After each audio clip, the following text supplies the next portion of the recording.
Olá, Olá, meus amados, tudo bem com vocês? Espero que todos estejam bem, se cuidando, né? Sempre essa nossa introdução de todas as nossas videoaulas, porque realmente é o verdadeiro é, desejo, né, da gente, para que a gente possa estar em breve juntos. Pessoal, o capítulo dessa semana é o 22 e tem o tema: que hábitos saudáveis são importantes para o desenvolvimento do corpo? Nós sabemos que atitudes saudáveis, hábitos saudáveis é que vai fazer com que a gente tenha uma qualidade de vida. Quando a gente insiste em ter uma qualidade de vida de acordo com o nosso querer, por exemplo, comer coisas que realmente não são saudáveis, não praticar atividades físicas, não estar em ambientes saudáveis, porque a gente precisa tratar não só do nosso corpo, mas nós precisamos também tratar da nossa mente, porque é uma questão de um complementando o outro. Então a gente vai ver nesse capítulo um pouquinho de tudo isso que a gente precisa saber para a gente ter uma qualidade de vida, cuidando da nossa mente e do nosso corpo. Bom, respiração celular. Glicólise, primeira etapa da respiração. Então, nós temos a célula, na qual ela vai fazer todo esse processo de respiração celular, né? A glicose, ela não necessita de oxigênio para ocorrer. As etapas seguintes são aeróbias, só ocorrendo se existir o oxigênio disponível. Na falta desse gás, o purivato é convertido em etanol, gás carbônico, ácido lático, processo denominado fermentação. Então é importante, né? Igual a gente está vendo aqui todo nesse esqueminha aqui, a questão dessa respiração celular. O que é respiração celular? Nada mais que o processo de conversão das ligações químicas de moléculas ricas em energia que poderão ser usadas nos processos vitais, né? Ela pode ser de dois tipos: a respiração anaeróbia e a respiração aeróbia. A respiração anaeróbia é aquela respiração que ela não precisa do oxigênio para manter viva aquela espécie. Então, existem outros processos. Mas como um ser vivo pode viver sem o oxigênio? Através de outros processos, um deles é a própria fermentação, tá? E a respiração aeróbia é a que nós executamos, é a que nós necessitamos do oxigênio. A respiração celular é o processo de obtenção de energia mais utilizada pelos seres vivos. O ser humano, gente, ele precisa se alimentar para que as funções celulares sejam mantidas. Ao contrário das plantas, nós somos seres heterotróficos, ou seja, nós não somos capazes de produzir o nosso próprio alimento, né? Então, nós precisamos de quê? Ingerir alimentos, que são fontes de matéria e energia que investiremos no crescimento e manutenção do funcionamento do nosso corpo. Entretanto, os nutrientes necessários para manter um organismo saudável e desempenhando todas as funções celulares em equilíbrio não se concentram em apenas um tipo de alimento. Dessa forma, quanto mais variada a nossa dieta, mais nos aproximamos de uma vida saudável. Então, tem pessoas que acham que um determinado tipo de alimento tem vitamina X, eu preciso dessa vitamina, eu só vou comer isso? Não. O nosso corpo, ele, para trabalhar, para que ele possa executar todas as suas funções, nós precisamos de doses diferenciadas de vitaminas. Então, nós precisamos de vitamina A, vitamina B, vitamina C, né? É um conjunto de vitaminas que fazem com que o nosso corpo trabalhe bem, porque o nosso corpo, ele trabalha em conjunto. Como eu já falei em alguns slides atrás, algumas videoaulas atrás, o nosso corpo, um órgão não trabalha enquanto outro descansa ou não. Todos eles precisam trabalhar em harmonia. E para isso, cada parte do nosso corpo depende especificamente de um tipo de nutriente, tá? O nosso corpo é capaz de aproveitar a energia dos alimentos para gerar sua própria energia, por meio de uma série de reações químicas pertencentes ao processo chamado de respiração celular aeróbia. Relembre, tá, que a energia não pode ser criada nem destruída, ela é apenas transformada para um outro tipo de energia, tá? Bom, nós vamos começar falando da importância da nossa alimentação. Tem uma frase muito interessante que diz que nós somos aquilo que comemos. Não quer dizer que você come um hambúrguer que você parece um hambúrguer, não é isso. Que quanto mais alimentos saudáveis você comer, mais saudável você é, mais saudável você se torna. Quanto mais alimentos cheio de açúcar, cheio de gordura, cheio de carboidratos, né, que no caso é o açúcar, mais mais comprometida fica a sua saúde. Então nós temos aqui os bons alimentos e os maus alimentos relacionados aos carboidratos, que na realidade os carboidratos eles são chamados, né, também de glicídios ou açúcares, porque ele na verdade vai se transformar em açúcar dentro do seu organismo. Ah, mas quando eu como uma pizza é carboidrato, eu como uma pizza de, sei lá, calabresa, é salgada, tudo bem, mas ela tem todos os produtos, todos os nutrientes que são transformados em açúcar no seu organismo. Então, o macarrão, o próprio a pizza, o bolo, são alimentos que se transformam em açúcar por ser carboidrato, tá bom? Bom, então do lado de cá nós estamos vendo os bons alimentos, as frutas, os grãos e as sementes, a aveia, a própria batata doce que é excelente, quinoa e verduras, né? Faltou aqui também alguns legumes, mas que são excelentes e essenciais para que o nosso organismo possa funcionar perfeitamente.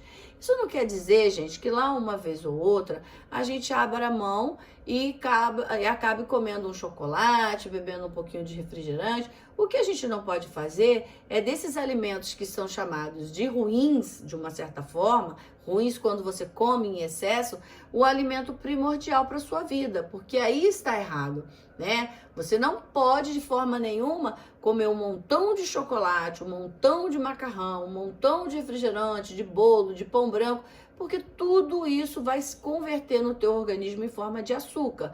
E aí, vem a questão do peso, da quantidade de gordura subcutânea ou até mesmo em torno dos órgãos, né? E a questão da obesidade, a questão do diabetes, enfim, vem acarretando aí uma série de problemas que realmente são perigosas e pode trazer aí muitos problemas à nossa saúde. Outro tipo de nutrientes que muita gente acaba correndo e fala, lipídios é gordura. E a gordura, ela precisa ser evitada de uma forma muito grande, porque ela faz muito mal. Gente, tem a gordura boa e tem a gordura ruim, tá bom? Quando a gente come determinados alimentos, essas moléculas elas são muito grandes, são chamadas de macromoléculas. Então, elas não chegam no nosso sangue do jeito que a gente come. Por exemplo, eu comi, sei lá, uma carne com um pouquinho de gordura.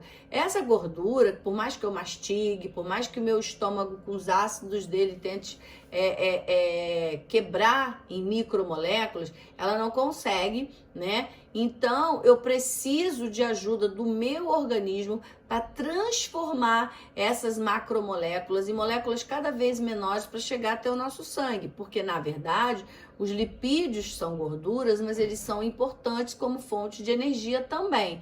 É lógico que eu preciso entender e saber a quantidade desses nutrientes que eu vou ingerir, porque tudo que a gente consome em excesso faz mal, até mesmo a água. Se você bebe água em excesso, você sabe que naquele momento ali você vai ter um certo desconforto, você vai passar mal porque foi o excesso, né?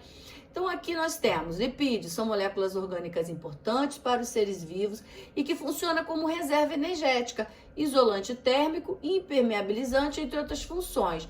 Isolante térmico por quê? Porque quando essa camadinha de gordura que nós temos subcutânea, ela fornece pra gente, é como se fosse um cobertor, né? É por isso que não vamos colocar isso como um exemplo positivo, não.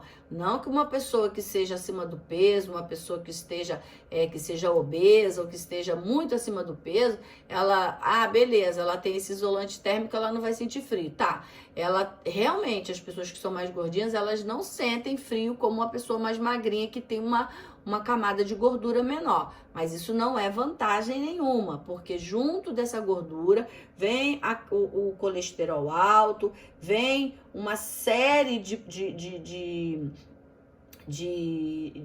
problemas que acabam afetando o organismo da pessoa, né? Os lipídios podem ser classificados em tipos distintos. Os glicerídeos funcionam como reserva de energia para o corpo. Os mais conhecidos, os triglicerídeos, formados por 3 glicerídeos unidos, né, a uma molécula de glicerol. Nos vegetais encontramos os glicerídeos no estado líquido, sob a forma de óleo, armazenados nas sementes. Nos animais, esses compostos são encontrados em estado sólido, sob a forma de gordura, armazenada no tecido nervoso, tá? Aí tem o fosfolipídios, que tem a função estrutural e são moléculas que formam membrana plasmática da célula. Ou seja, os lipídios têm toda uma parte positiva, importante para o nosso organismo funcionar bem, mas a gente precisa estar atento nas questões que podem trazer sérios problemas, né? À nossa saúde, porque os lipídios são moléculas incapazes de dissolver em água, e não vai se dissolver em água, sendo por isso chamado de hidrofóbicas. A maioria dos lipídios são formadas por uma ou mais moléculas chamadas de ácidos graxos e o glicerol. Então, para o nosso organismo, tá, ele absorver esse lipídio, o nosso organismo precisa separar essas macromoléculas de gordura em ácidos graxos e glicerol para que possa chegar até o nosso sangue, tá? Então nós temos aqui exemplos de algumas sementes, castanha, o próprio abacate, que ele é excelente, ele tem uma gordura maravilhosa, a semente do girassol, da abóbora, o próprio salmão, o próprio azeite, né? As castanhas. Então são alguns tipos de alimentos que são importantes e que fazem com que o nosso organismo funcione bem, tá? Agora vamos prestar atenção. Desculpa, gente. Aqui a gente vai falar um pouquinho da vitamina A, né? Que são importantes para a visão, saudável para o bom funcionamento do sistema imunológico, né? Então a gente precisa ingerir alimentos que contêm a vitamina A. Os esteroides um grupo de lipídios essenciais à reprodução humana, pois formam hormônios sexuais como a testosterona no homem, né? O estrogênio e a progesterona nas mulheres. Além disso, participam do metabolismo das vitaminas, que são os lipossolúveis, especialmente a vitamina D, e auxiliam na formação da bile, né? O principal esteroide do nosso corpo é o colesterol. É a partir dele que as funções citadas acima podem ser realizadas, o que nos leva a concluir que o colesterol nem sempre é o vilão da história.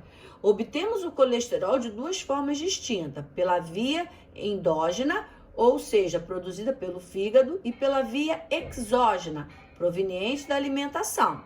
Em certos casos, que podem ter origem genética ou alimentar, o colesterol pode ser depositado na pele dos vasos sanguíneos, levando a uma doença chamada de aterosclerose. O que é aterosclerose? É o entupimento das veias, onde o sangue fica o sangue fica impedido, né, de passar. O colesterol é carregado no sangue por meio de proteínas denominadas lipoproteínas. Elas possuem uma massa denominada peso molecular, que pode ser grande ou pequena, originando moléculas de HDL, alta densidade, e LDL, baixa densidade. Então, nós temos o colesterol bom e o colesterol ruim. Então, nós precisamos entender quais são os alimentos que são bons, que são essenciais e que são importantes para a nossa vida e para a nossa qualidade de vida, ok? Bom, passando para o outro tipo de nutrientes, nós vamos falar das proteínas. As proteínas são moléculas muito grandes, pela união de várias outras menores, que são os aminoácidos. Sua principal função estrutural, né? Então, vários aminoácidos se juntam e formam aí a molécula de proteína. Além disso, as proteínas possuem diversas outras funções, entre elas contração muscular, né? Pela sua abundância no tecido muscular. Os anticorpos são proteínas de defesas que protegem o nosso organismo contra agentes causadores de doença. A proteína hemoglobina, que por sua vez está presente nas hemácias do sangue, é responsável pelo transporte de gases da respiração. As enzimas, gente, são outros tipos de proteínas especiais responsáveis pelo aceleramento e reações químicas que ocorrem no interior do corpo. Ao longo do tubo digestório existem muitas enzimas digestivas, cuja função é quebrar esse alimento em compostos químicos cada vez menores, além de funções mencionadas muito, que são os hormônios também, que têm a natureza proteica. Então, gente, todos esses alimentos, eles precisam ser quebrados, eles precisam ser dilacerados em partículas menores. A proteína, na verdade, ela é uma molécula grande, é uma macromolécula. para que ela possa chegar no nosso organismo, ela precisa ser quebrada em aminoácidos, tá? A ingestão insuficiente da proteína, né, pode causar graves problemas de saúde. Por exemplo, a deficiência severa de proteínas que afeta principalmente criança de países em desenvolvimento que ingere alimentos calóricos ricos em carboidrato, mas pobre em proteína, né? Então, existem algumas doenças que realmente podem ser ocasionadas devido à falta ou à quantidade inadequada de proteína.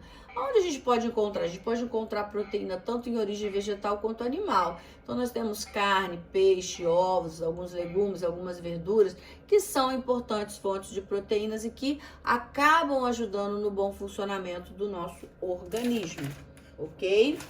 Vamos passar para o outro tipo de nutriente, que são as vitaminas, né?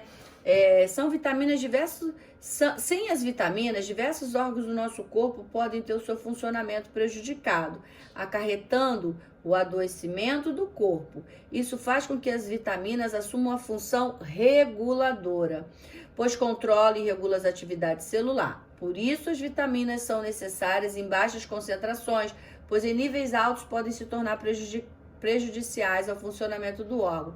Perceberam que tudo demais pode causar problema, né? Tudo que é em excesso, a gente precisa de todos que vocês estão vendo aqui nesse slide.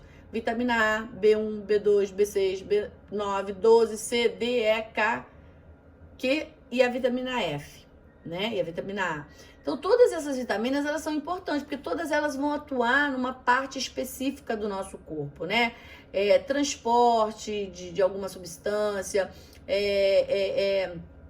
enfim, elas vão fazer várias coisas em benefícios, elas vão fortalecer, reconstituição celular, produção de hormônios, produção de substâncias importantes para o funcionamento, regular o nosso intestino, ou seja, todos esses alimentos são de suma importância, são essenciais, né? Apesar de cada uma delas possuir um nome, né? As vitaminas são apresentadas por letras de A, complexo B, C, D, E, K.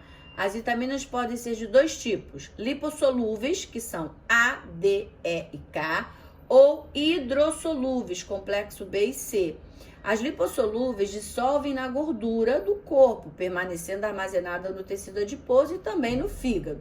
Já as hidrossolúveis não podem ser estocadas, necessitando de doses diárias, tá? Bom, aí nós temos aqui separado a vitamina A ou retinol. A vitamina A apresenta importante papel na visão e atua na manutenção de tecidos epiteliais. Então, a pessoa que tem carência desse tipo de alimento, que pode ser encontrado nas hortaliças, né, na coloração verde escura, vegetais de coloração alaranjada, leite derivado, pode, consequentemente, mais tarde ter problemas seríssimos com a visão.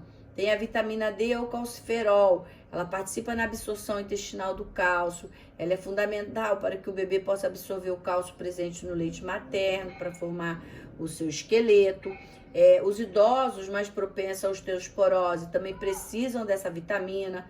Sua síntese é ativada pelos raios UV do sol. Então, é por isso que é importante a gente se expor pelo menos um períodozinho de 15 a 20 minutos no sol, né? Antes das 10 horas da manhã, é claro, né? E depois das 16, por causa dos raios intensos do sol. A carência dessa vitamina, gente, a vitamina D, causa o raquitismo, né? Em criança, que é o não crescer, a criança para de crescer, e a osteoporose em adulto e idosos, que pode ser encontrada nos leites e derivados, nos peixes, salmão, atum e a própria gema do ovo, ok? Aqui vem falando dos minerais, mas vamos voltar um pouquinho lá na vitamina ainda. A vitamina E também é muito importante, é um antioxidante muito importante. Ela é encontrada nos óleos vegetais, nozes, amendoim, amêndoas e outros alimentos. A vitamina K, ou também chamada de filoquinona, ela é importante para a coagulação do sangue, Desse modo, diante da sua falta, ocorre hemorragia. As pessoas que têm essa carência podem ter hemorragia, né, em qualquer ferimento. Essa vitamina é produzida pelas bactérias presentes no intestino grosso, além de ser encontrada também em verduras, legumes como couve, couve-flor, brócolis, espinafre e alface. Vitaminas do complexo B. No grupo do complexo B existem diversas vitaminas que atuam e regulam determinada função, né? São muito importantes. A vitamina B12, ela atua no processo de renovação da célula do corpo, inclusive nas próprias hemácias. A falta dessa vitamina provoca anemia perniciosa.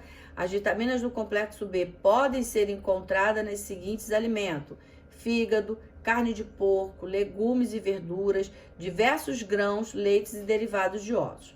Vitamina C ou ácido ascórbico. Esse sim, gente, é muito importante, tá? A vitamina C é importante na síntese do colágeno, proteína abundante principal nos tecidos conjuntivos das paredes capilares sanguíneas, possui ação antioxidante, atua no fortalecimento do sistema imunológico, por isso que muita gente precisa utilizar, né, bastante alimentos ricos em vitamina C para elevar a sua imunidade, né? A falta dele pode causar o escorbuto, doença que causa sangramento na pele, na gengiva, fraqueza, dificuldade de cicatrização de feridas. A vitamina C, ela está presente aonde? Brócolis, frutas cítricas como laranja, limão, abacaxi, caju, goiaba, maçã, manga, acerola, pimentão e no tomate também, tá bom? Então, assim, vocês podem perceber que cada alimento, ele não tem só um tipo de vitamina, ele tem vários, mas você precisa se alimentar um pouco de cada coisa para suprir o seu organismo com essa carência de vitamina, ok? Os sais minerais são substâncias inorgânicas, contendo cátions e íons metálicos. Eles são necessários ao corpo serem responsáveis pelo bom funcionamento do metabolismo. Sem o bom funcionamento do metabolismo, o corpo não reage de forma eficiente no combate às doenças e a cicatrização dos ferimentos, por exemplo, tá? Então, nós temos aqui o cálcio, fósforo, sódio, potássio, cloro, ferro, flúor, né? O iodo. Então, são vários tipos de sais minerais, são elementos inorgânicos que o nosso organismo precisa em quantidades específicas, dependendo de cada sal mineral para manter um bom funcionamento. Sua carência no organismo, gente, afeta o metabolismo e pode levar à morte. E aqui são os principais tipos de sais minerais que eu acabei de falar para vocês, né? E são muito importantes para o bom funcionamento do nosso organismo. E para finalizar, a gente vai falar um pouquinho de atividade física que faz bem para a mente e para o corpo. Eu já falei que a gente não precisa só tratar o nosso organismo, né? A gente precisa tratar também a nossa mente. E quando a gente faz atividade física, a gente libera endorfinas, que dá sensação de prazer, de alegria. Então, os benefícios vão muito além de perder peso, né? Além de você entrar em contato com outras pessoas, conhecer, se divertir, você está trabalhando o teu corpo de uma certa forma. Entre as vantagens para a saúde estão a redução dos riscos de hipertensão, doenças cardíacas, acidente vascular cerebral, diabetes, câncer de mama e de colo, depressão e quedas em geral. Gente, atividade física é vida, aliado a uma boa alimentação. Lembrando sempre que, eu nunca vou poder comer um chocolate, eu nunca vou poder me alimentar, comer um hambúrguer, uma pizza. Claro que pode, só que isso a gente precisa ter ideia de que a gente precisa não fazer desses alimentos o primordial, o essencial. A gente precisa usar sim, mas com moderação, tá bom? Aqui a gente tem os exercícios que vocês precisam fazer, anotem as suas dúvidas, tá? Na videoconferência a gente vai estar sanando todas essas dúvidas, façam com bastante capricho, bastante carinho, mantenha o seu caderno organizado. Um grande beijo e até a nossa próxima videoconferência. Fiquem com Deus.